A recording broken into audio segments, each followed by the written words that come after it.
Tēnā tātou katoa, ko Tracy Bowell toko ingoa. I'm the Pro Vice-Chancellor here at University for Teaching and Learning here at University of Waikato. It's a great pleasure to be able to talk to you all today, and I hope that we'll be able to add something useful to the conversation. I have my colleagues Sonya, Breen and Jordan-Tong here beside me. I'd like to start, if I may, by telling you a little bit about myself. Not to make this all about, well, literally to make it all about myself, but because that goes to the heart of what motivates me, I think, in this work.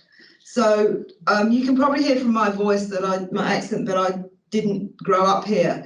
I grew up in a town called Kingston upon Thames, and there's the beautiful Thames River in the southwest of London. But the bit of Kingston that I grew up in looks like this. And that bit's been on fire. Don't worry about that. It wasn't always on fire. And I grew up in a flat that looks like these ones here in the foreground. So that tells you a little bit about the environment that I grew up in. And I was first in my family to go to university, having grown up in this working class environment on this what we call in the UK council estate. And I always hang on to the experience that university gave me and the changes that it made to my life or to what would have been likely my trajectory in life. And it's also, I have two sons. One's been through university, one I hope will get through university. My father went to university after I did, and then my half sister did. So it starts to show how a tertiary education it gives you can offer or give support for drive intergenerational change. And so that's something that what a tertiary education can bring to your life and the lives of your whānau is something that I am passionate about being able to deliver and support for our learners here at Te Whare Wananga or Waikato. So as we approach this work in learner success, one of the things that's really important for me and explains why someone with my role in teaching and learning is involved in this and has taken us took at the beginning at least a key role, is that I think it's really important to break down the distinctions between pastoral support and academic support. And that term that we're using here in the context of Te Ōritetanga, where we talk about holistic support, is probably, without sort of getting into semantic arguments, is probably at least an adequate way of doing that. And I think that traditionally we have tended to think that here in one part of an institution or an organisation is the pastoral support, and here is the academics and the academic support that they might provide, and it's been a failing that those services haven't been integrated.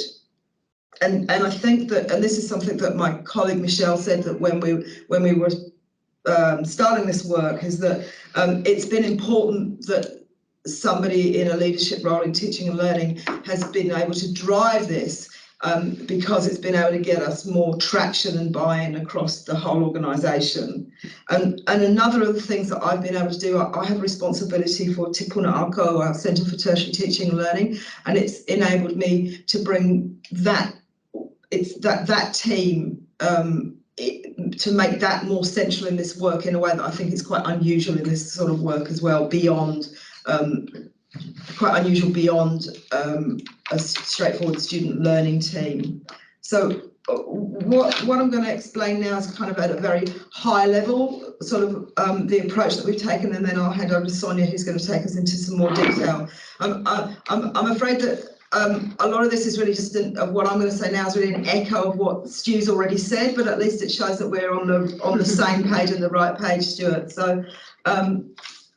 So look, we aim as, the overarching aim here is supporting students to be more successful, to meet their aspirations, the aspirations of their whānau, and also so then also, of course, to retain learners throughout a qualification and hopefully to set them up for lifelong learning, and so not necessarily to go immediately from one qualification to the next, but to feel motivated and equipped to come back to learning when it suits their life trajectory.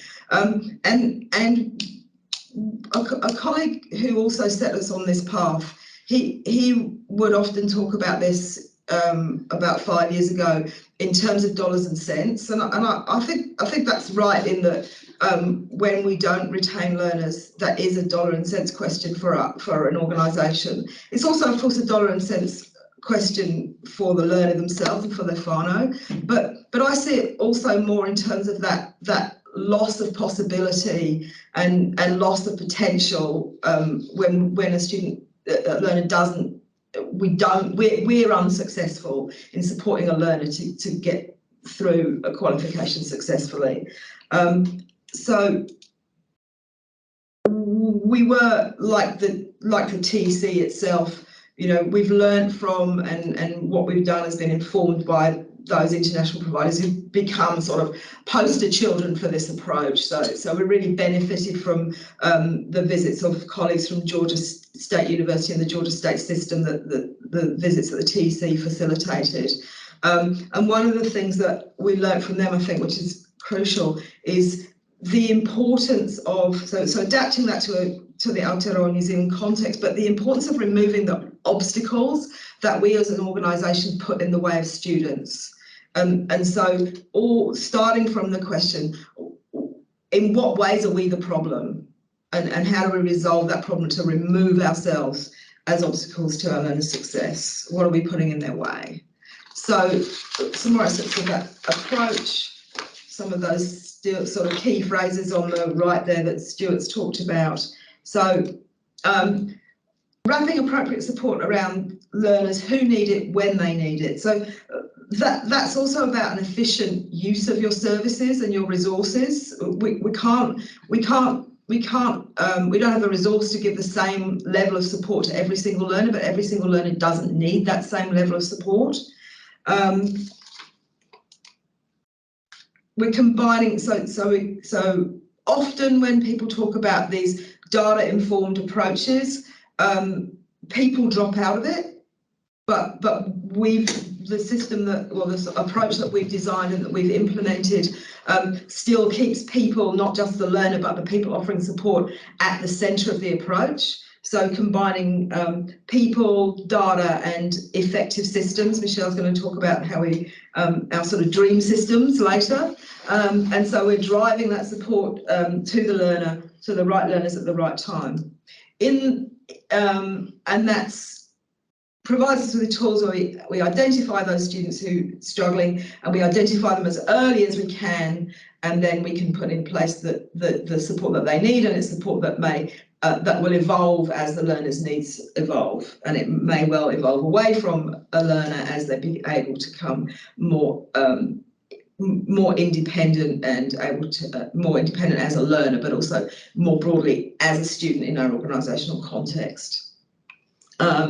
So in the longer term, we'd be able to leverage analytics across our student data, and so being able to remove barriers that we are identifying as barriers for a cohort of students or for several cohorts of students. So an example of that is using our learning management system is Moodle, and using our the learner analytics in Moodle, we're starting to identify particular pieces of assessment that are a barrier to students, and then we can drill down and ask for which students, and then start to drill down into why. So we're making those really, really important connections between learner success, supporting students, and what's happening in a classroom. And I think, or in a learning environment, might not necessarily be a physical classroom. And I think that's really, really important, because the largest part of the learner's experience is in the learning and teaching area. And I know that you've had separate sessions on this, Veronica, and I won't get stray too much into that lane, but it is really important to have those firm connections. And we're not at this stage, well, certainly personally, I couldn't speak for my colleagues, but I don't see that as evolving anytime soon into predictive analytics. So for one thing, we just have too much other work to do. But I know that that's something, again, that in overseas jurisdictions are quite well developed, quite well travelled down that path of using that data to start using predictive models. And just the final thing that I'll add before I hand over is that we've tried right from the beginning to ensure that our we're going to talk about how each of our students has a study advisor. So each of our first year students is allocated their own study advisor, who's their point person, their sort of go-to person for issues as they see them arising, but it's also the person who sort of follows them through their first year journey and identifies when they might need support. But what we've tried to do is make sure that every Māori learner has a study advisor who's Māori, and every one of our Pacific learners has a study advisor who's Pacific. And then we have some sort of specialist cohorts. So our student athletes have a specialist support, a specialist study advisor. And we had quite a large cohort of students who are high school students who are taking our papers, and they're in our study advising program, and they each have dedicated support for that cohort of students. So that's probably enough from me. Ngā mihi nui kia koutou for listening to me, and I'm going to hand over to my colleague Sonya Breen. Morena. Hopefully you can see me. We've sort of got the shot of the table, but this is me. Hi. Tracy shared some lovely photos of where she grew up, so Michelle and I felt a little bit pressured that we should as well. So my photo there was the view out my kitchen window growing up. Some of you may or may not recognise it. It is Saddle Hill on the Tairi Plains, and that is where I grew up. So I'm going to talk you through the study advising program and what it is that we do. We've added lots of slides that we do not have time to talk you all the way through, but you will receive these later on, and we thought it might just give you a bit more information, a bit more context that you can read at your leisure. So we'll flip through them pretty quickly, but you can go back and get some more information later. Okay, so we did the first two main phases of the Ōritetanga Learner Success Project were kindly co-funded by the Tertiary Education Commission, so thank you. And they were very much our formative phases for the study advising program. The first one was mainly around gathering data and digging really deep, understanding who our students were, and it also helped us form how we were going to create our learner success dashboard, which I'll talk to a little bit more later, but that is basically our tool for being able to identify quite early on if students look to be disengaging from their studies. And the COVID-19 was something we didn't actually plan in our project, but it came to our shores early 2020, and we were about to trial our dashboard at the time, our learner success dashboard. So we really quickly adapted that, and we used it as part of our COVID response plan, supporting students that were moving to online learning. And why I mention it is because we actually found that doing this was very helpful, because it made us realise that the work that we were doing was on the right track, and that we were getting very good feedback from it, and also laid a good foundation of support, I guess, for the future study advising program that we were about to implement. So phase 2 of the project from 21 to 22 was very much just about implementing and developing the study advising program and all the various components. So it's just a list of some of them there. So the study advising program is where every first year undergraduate student at the University of Waikato is allocated a staff member. So they have someone who the students told is their go-to person. So it's basically about them not just being a number, not just being an anonymous name. They actually have someone who is there backing them and contacting them, and who they can start developing a relationship with. And that's in essence what the program is sort of about. It's about relationship building. It's about upskilling, sharing knowledge with the students so they know what to do should they need help, but also just having somebody there to contact should they need help and not know who else to ask the question to. This particular program is very much about proactive support as well. So it's about not just giving students information so they can help themselves, but us also proactively trying to see if students are looking to be disengaging from their studies, and us getting in there and offering support and making contact very early on. Our study advisors are existing staff with existing jobs here at the university. The role is just added to what they are currently doing, but it's sort of part is complementary to what they're currently doing, because the staff are generally in student-facing, study advising type roles. So we have approximately 70, and that's across the whole university. So it's all of our divisions and quite a lot of our central teams as well have staff involved. Study advisors have about 50 to 100 students allocated. It probably tends to be more at the 50 level, but it depends on their role, because some of them have a more student support, academic support type role, and they might have a larger allocation of students.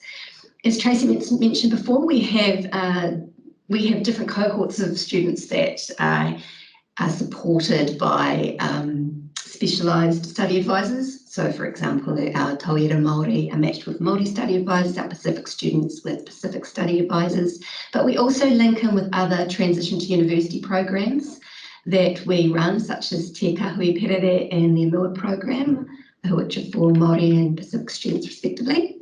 And we work really closely with them around with the program as well. We also have specialised learning support advisors in the Centre for Tertiary Teaching and Learning, which, as Tracy mentioned, offer that sort of additional support for particular groups, which is really good. Our study advisors do have training. So they do get a kind of like a job description really about the different things they have to do, which is basically just monitoring these students, keeping an eye on the dashboard and making contact with the students regularly just to see how they're going. And if a student makes contact with them, to be very responsive and get back to them. Most of our study advisors have been put through a mental health first aid course. And that's about giving staff confidence as well to be able to deal with the different things that may come their way, but they're very much not on their own. You know, this is not about them having to know all the answers or anything. It's about them sort of being a conduit to the other services and things that we have on campus, so they can be the person the student might feel comfortable talking to, but then figuring out what other services they can bring in to support that student and that real holistic sort of support that we have. We have a Moodle paper, and the image you see there is just a screenshot of some of the things within that Moodle paper. So it's quite an extensive repository of information, all sorts of stuff that staff can go in and find out how to do it or what to do or where to go, or so there's just a lot of information on there for staff. So our dashboard, we thought you might want to see this. So I've just kind of shared in the next few slides is the screens that we actually see on our Learner Success dashboard. As Tracy mentioned, we use Moodle, which is our learning management system, and our dashboard mainly pulls information from Moodle to highlight to us if students look to be disengaging. So we looked internationally at data, and we looked at our own data, and what we found replicated really what was found overseas, and that is that one of the key ways to identify early on if students aren't necessarily going to be so successful, or they look like they're going to be, that they are disengaging, is through the usage of the learning management system. So that really is the basis of how we built this dashboard. So it helps us identify students who might be at risk or of concern. You'll see there that blue line is students who've not logged into Moodle in the last 7 to 14 days. The orange line are students who have not logged in within the last 15 to 21 days. And the red one is students who haven't logged in the last 21 days. Then that big long green one is actually showing us students who have logged into Moodle, but they're not engaging with their papers at the same level as the other students in their class. So it's really helpful as well. And then the bottom is an early assessment indicator. And actually, as part of a major curriculum redesign project from a number of years back, we had the addition that all first year papers had to have an early assessment within the first 3 weeks of classes. And so this part here is pulling in information of students who have not submitted or who have failed that first assessment. So we can get in really early on and see if there are some students that might need a little bit of additional support and help with our systems, etc. So when study advisors can view this, they can filter by themselves, by their own name and just get their students, or they can look at everybody. So when they say click into one of those categories, they're brought to this page, which is just got a high sort of level overview of the students. It has their names and their IDs. And then you choose your student, you click in to look a bit further, and then it brings you through to the student details page. So this page is really just bringing together a lot of key information from different systems across the university. So one of the things we wanted to do with the dashboard was help ease staff in terms of not having to go to lots of different systems to find the information they need, to sort of just bring it all in one place. And so a lot of the information is here on the dashboard. So this will tell us, why the student was triggered. It gives us some more information about the student, some financial information, where they're staying, if they're on one of in our halls, etc. And then, as you see there, it lists all of their current papers for the year. And we can click on each one of those and it will bring up just information for just that paper. But what you see on the right are all of the assessments. So that is every assessment for every paper that they're currently enrolled in. And it will tell us when it is due, what type of assessment it is, the submission date, if they submitted it, and if they've got a final mark, etc. So what all this information does for us is it just helps us get a fuller view of what we already know about a student before we actually engage with them and make contact with them. We have other information we can access too. We won't go into great detail, but this is just a bit of a chart of when they logged into Moodle, how often they were on Moodle, and the chart on the right is actually when they submitted something or did a quiz, etc. There's only a few lines there. That's right at the end of trimester A, so you can see there was probably quite a bit due sort of at that time.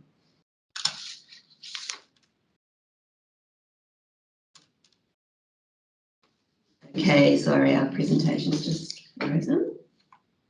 Yeah, okay. One of the other key things within the study advising program is teaching students about our services and the other things that they can access, all of the different things they can access while here. And one of the key one of the key things that we decided that we needed to do with all the things all the interactions, the communications, all the different things that we do with the students, is that we needed to record it. So I was jumping here myself a little bit there. We need to record these interactions. So we created a new place in our student management system, which we call My Waikato, and that is an area where we can actually record what we do, whether it's an email, sort of briefly, the types of things that's going on for the student. We can do an assessment of their risk or their concern, our concern, and we can also follow up, put in a date when we want to follow up with them.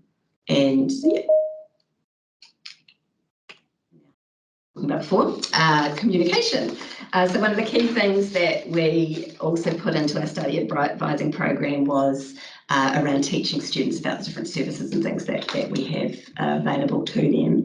And so what we developed was a whole lot of communications that are sent out centrally on behalf of the study advisor, so it looks like it's coming from the program, from them. So it's still helping build that relationship up and building the understanding up of the students. And these emails are sent at just key points across the trimester. So times when it's very busy, or that we know that there's a lot of assessments, etc. And it's giving them a lot of information about our systems, our processes, key dates, but it also is reminding them that we're here and that they have a study advisor and that they can make contact if they want to. And I know that a lot of us sort of think, oh, students, they don't read emails and we send too many emails, and we've sort of been thinking the same thing. So we did go back and ask the question to the students, what are you thinking about our emails? And we actually got a really positive response. So we feel that we're actually on the right track with this one, which is good. And the students actually told us that they were a good reminder about their study advisors and who they could contact, and that it gave them good useful information and reminded them about things that they kind of knew. And a lot of them actually said that we should send them more emails. So that was really positive. Okay, so we sent a survey out at the end of 2022, which we called the First Year Student Experience Survey, and it had a bit about study advising in there and a whole lot of other things as well. But we were quite interested to see if the study advising program, of course, was reaching our expectations and goals. And so we wanted to know what the students were saying about that. And overall, it was actually really positive. As you'll see there, I'm just going to share a couple of slides with some of the data that we got from that survey. And most of the students knew that they had a study advisor, they knew how to contact them, and about 44% of them had actually also actively utilised. So that's over and above the emails that they were getting. They actually made contact, or someone made contact with them, and they came in, they saw someone face to face, or they talked over the phone. So it was actually a proactive thing, which was awesome.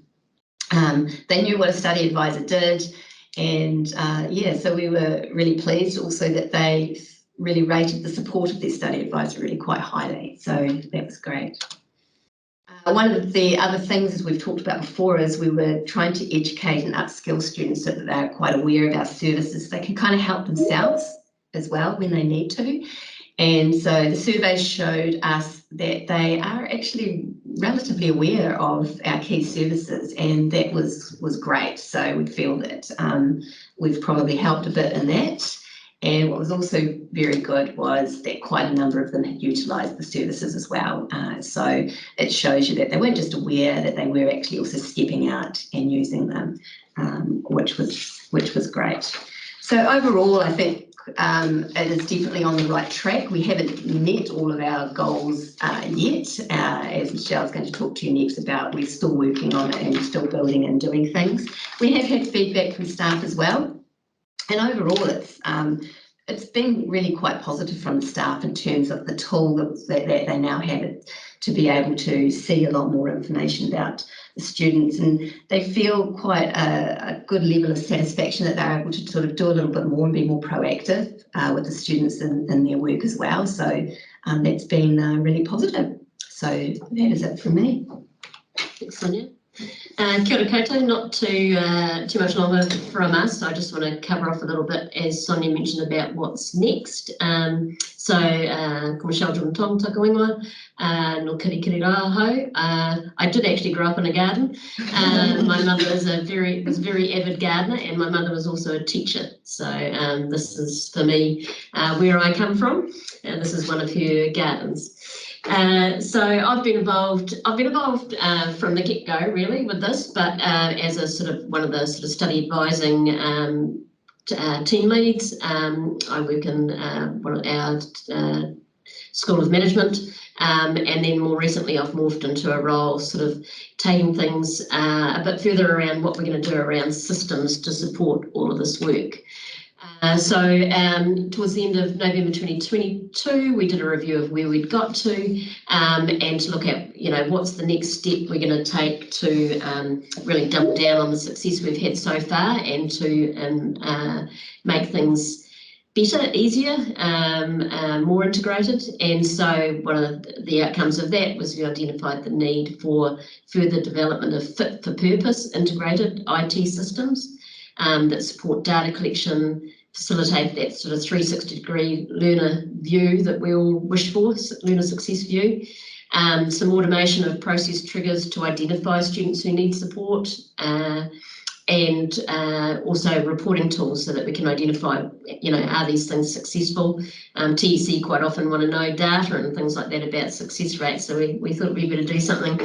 But seriously, we want to know that for ourselves. What are the things that are working? And more integration around communication tools. A lot of what we've done, both what Tracy and Sonya have talked about, has been done with quite a lot of a labour of love, sort of bit of band-aid between systems, a lot of people talking to each other. That's always a great thing. But how can we sort of take some of the manual stuff out of the equation and give everyone a more seamless experience that supports the work that we're doing? So the systems we're talking about are our student management system, which for us is Tribal SITS, CRM, Tribal Dynamics, our LMS, which is Moodle, and then whatever we're using for communication and reporting. So you don't need to, there's no test on this one. Just want to acknowledge our colleague Lucy Darcy-Young's on the call as well.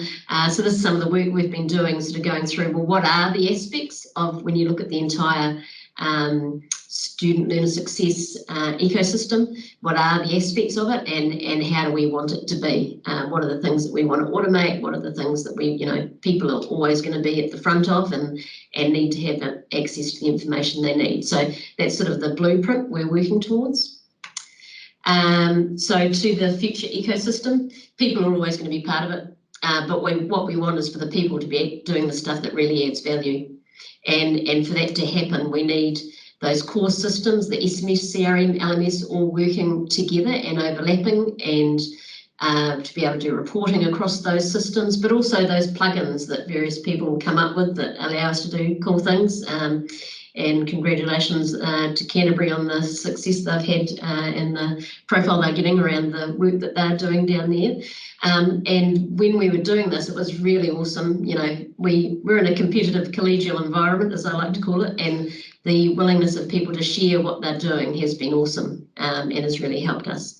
So what we need, though, is that high level of integration across systems to support the key roles of the people that are delivering the work and delivering it wherever they are. Because of all the things that we do in universities and have done, this is the thing that brings people together from all aspects.